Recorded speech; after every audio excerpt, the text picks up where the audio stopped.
اہل سنت والجماعت کا عقیدہ کھل کے سامنے آ جائے گا۔ کیسے آئے گا؟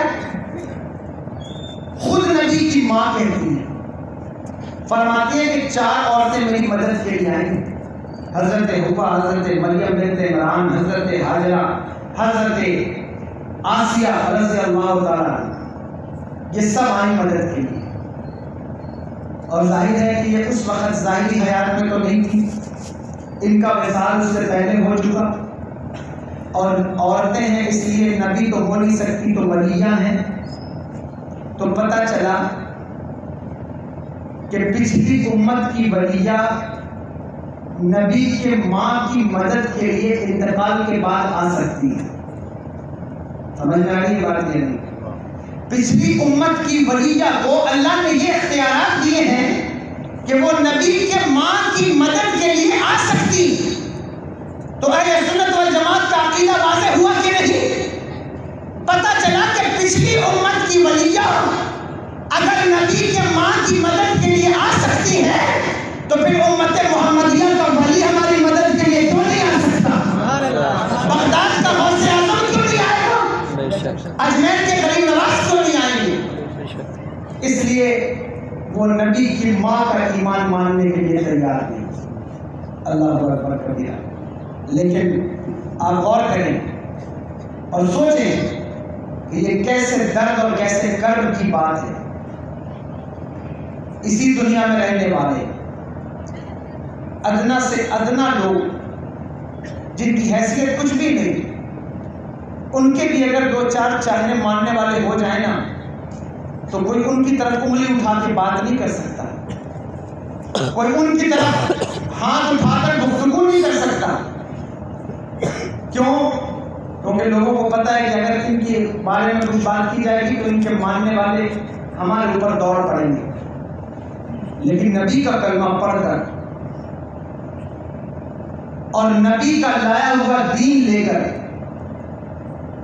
لوگ حضور مصطفیٰ جان رحمت سرور دو عالم صلی اللہ علیہ وسلم کے خاندان پر پھونک رہے ہیں۔ اور کافر بنانے کے لیے تو لوگوں کو ویسے بھی سب سے پہلے نبی کا خاندان ملتا ہے، سب سے پہلے وہ وہی ڈھونڈتے ہیں کہ ان میں ڈھونڈو گے کافر کون ہے۔ میں کوئی اختلافی بات نہیں کرنا چاہتا، لیکن میں اتنا ضرور کہوں گا، یہ بات ضرور کہوں گا کہ اس پر آپ کو غور کرنا چاہیے، اور اپنے بچوں کو اگر آپ یہ روایات نہیں بتائیں گے تو آتے آتے وہ دن بھی آئے گا کہ جب آپ کے بچے بھی اللہ بہتر جانے کون سے مقام اور کون سی جگہ پر کھڑے گے۔ اس لیے بہت ضروری ہے کہ اپنی بچیوں کو بچوں کو نبی کے میلاد کی روایات بتائیں اور انہیں پڑھائیں کہ حضور کا میلاد کیا ہے، میلاد مصطفیٰ صلی اللہ علیہ وسلم کی عظمتیں کیا ہیں۔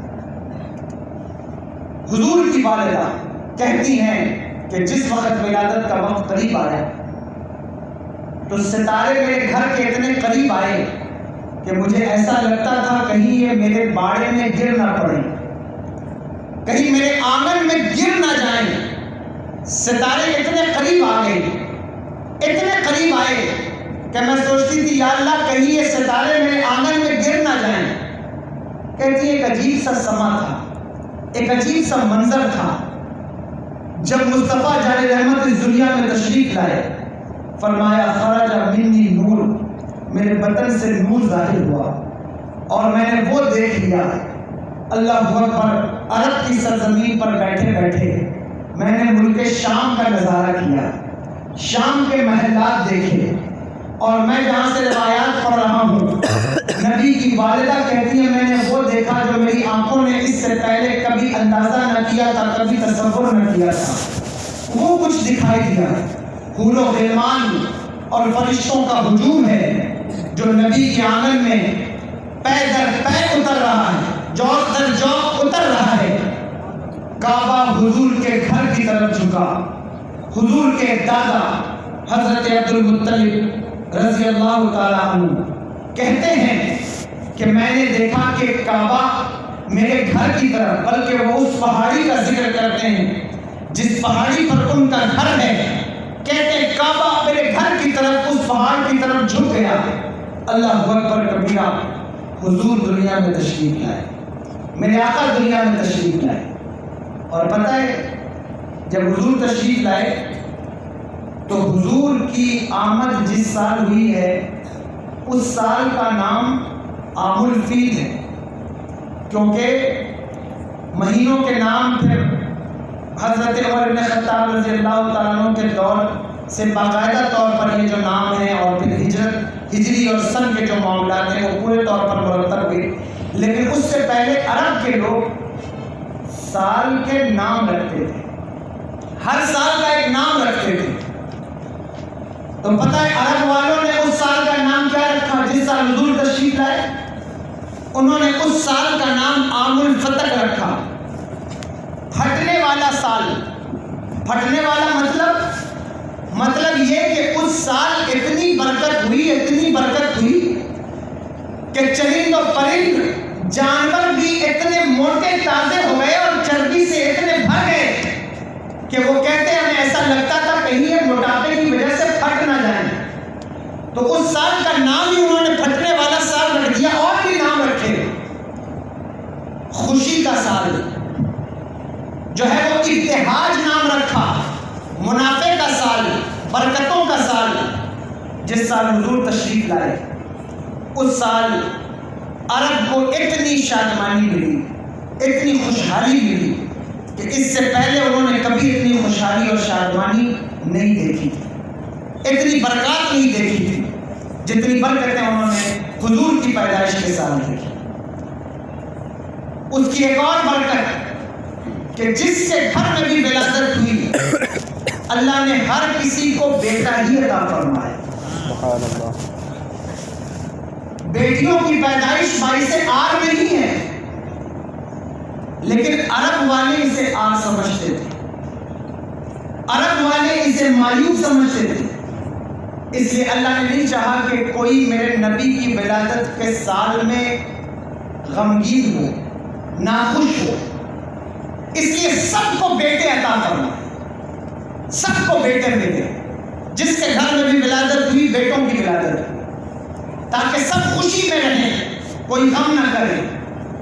آپ انتظام قدرت تو دیکھو کیا کچھ ہے، یہ سارا انتظام ہی اسی لیے تھا تاکہ یہ خوشیوں کا دن ہے، خوشیوں کا سال ہے، خوشیوں کا مہینہ ہے، لوگ اس کی خوشی منائیں، کوئی اس پر غم نہ کرے، کوئی آج کے دن مایوس نہ ہو، کوئی اس مہینے میں اس سال میں جو میرے نبی کی ولادت کا سال ہے غم زدہ نہ ہو۔ اللہ نے خوشیاں دی اور سب کو خوشیاں دی، اپنے تو اپنے بیگانے بھی خوش ہوئے، سب کو خوشی دی۔ معلوم ہے میرے آقا سرور دو عالم صلی اللہ تعالیٰ علیہ وآلہ وسلم کا چچا، آپ جانتے ہیں جس کا نام ابو لہب ہے، اس نے اپنی لونڈی کو حضور کی ولادت کی خوشی میں آزاد کر دیا۔ حضرت امام شامہ کہتے ہیں کہ ابو لہب کو حضرت عبداللہ، حضرت عباس رضی اللہ تعالیٰ عنہ انہوں نے خواب میں دیکھا اور دیکھ کر کے پوچھا کہ بتا تیرا کیا حال ہے؟ اس نے کہا نبی کی دشمنی بہت بھاری پڑی، عذاب میں ہوں، تکلیف میں ہوں، لیکن جس دن محمد عربی پیدا ہوئے اس دن میری لونڈی دوڑی دوڑی میرے پاس آئی جس کا نام سویدہ ہے یا صوفیہ ہے، اس نے مجھے آ کر خبر دی مبارک ہو تیرے گھر میں بھتیجا پیدا ہوا، تیرے بھائی کے یہاں بیٹا پیدا ہوا۔ تو میں نے نبی جان کر نہیں بھتیجا جان کر خوشی میں اسے آزاد کر دیا، اور جس انگلی کے اشارے سے میں نے اسے آزاد کیا اس انگلی کو آج بھی سوموار کے دن برکت ملتی ہے، ٹھنڈک ملتی ہے۔ آپ مجھے بتائیے کوئی نبی کی ولادت کی خوشی میں ایک غلام آزاد کر دے، ایک کنیز آزاد کر دے تو اس کا صلہ اسے جہنم کے اندر بھی مل رہا ہے، اور جو نبی کے نام پر خیرات کرے، جو نبی کے نام پر تقسیمات کرے، جو نبی کے نام پر محفلیں سجائے، جو نبی کے نام پر لنگر پکائے، کیا اسے اس کی برکت نہیں ملے گی؟ کیا اسے اس کی خیرات نہیں ملے گی؟ حضرت شاہ ولی اللہ محدث دہلوی رحمۃ اللہ تعالی علیہ انہوں نے لکھا ہے کہ میرے والد گرامی ان کے والد شاہ عبد الرحیم محدث دہلوی، وہ کہتے ہیں کہ ہر سال میرے والد 12ویں کی محفل سجاتے تھے. سن رہے ہیں آپ یا نہیں؟ توجہ ہے؟ یہ مائک جو ہے وہ مجھے اجازت نہیں دے رہا ہے، اس لیے میں بہت آسان لفظ و لہجے میں آپ سے گفتگو کر رہا ہوں، لیکن میرا خیال ہے آپ بات سمجھ میں آ رہی ہوگی. آپ آ رہی ہے سمجھ میں یا نہیں آ رہی؟ حضرت شاہ عبد الرحیم محدث دہلوی ہر سال حضور کی مجلس منعقد کرتے اور حضور کے لیے ضیافت کا اہتمام کرتے، لوگوں کو کھانا کھلاتے، محفل کرتے اور محفل میں بیٹھ کر حضور کا تذکرہ کرتے، حضور کا ذکر کرتے. یہ طریقہ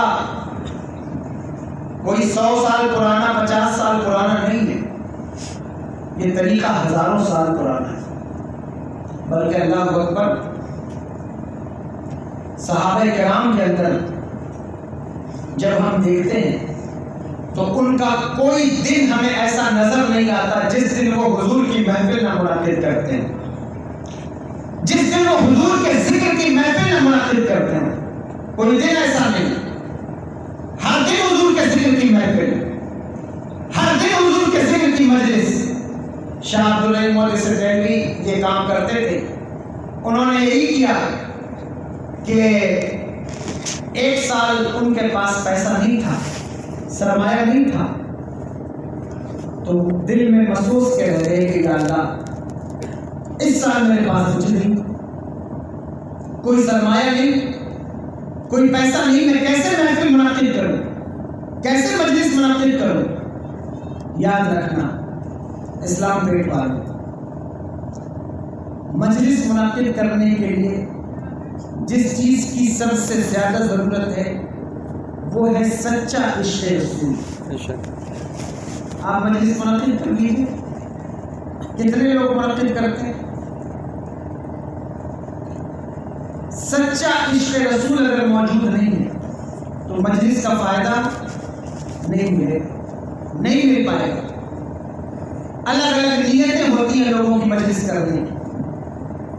کچھ لوگ مجلس کرتے ہیں، پورا ربیع الاول شریف ہم لوگ مجلسوں میں رہتے ہیں، ہم کسی کی نیت پر شک نہیں کرتے، لیکن جو صورتحال ہمارے سامنے ہے اس کی اصلاح نہ کی جائے تو منبر کا حق ادا نہیں ہوتا. الگ الگ زاویے سے مجلس منعقد ہو رہی ہے.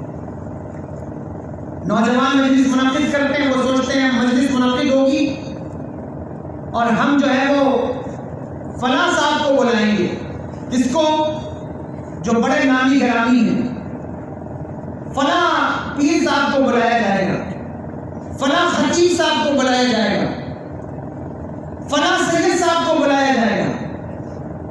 بلاؤ، میں منع نہیں کرتا، لیکن اگر مجلس منعقد کرنے کی ساری نیت یہی ہے کہ صرف سید صاحب کو بلانا ہے، خطیب صاحب کو بلانا ہے، لوگوں کو کا ازدحام جمع کرنا ہے، پبلک کی ویڈیوز بنانی ہے، اگر ساری نیت یہی ہے، یہی سب کچھ ہے نیت اگر تمہاری، تو پھر یہ نیت کب کرو گے کہ ہمیں حضور کو اپنی مجلس میں بلانا ہے؟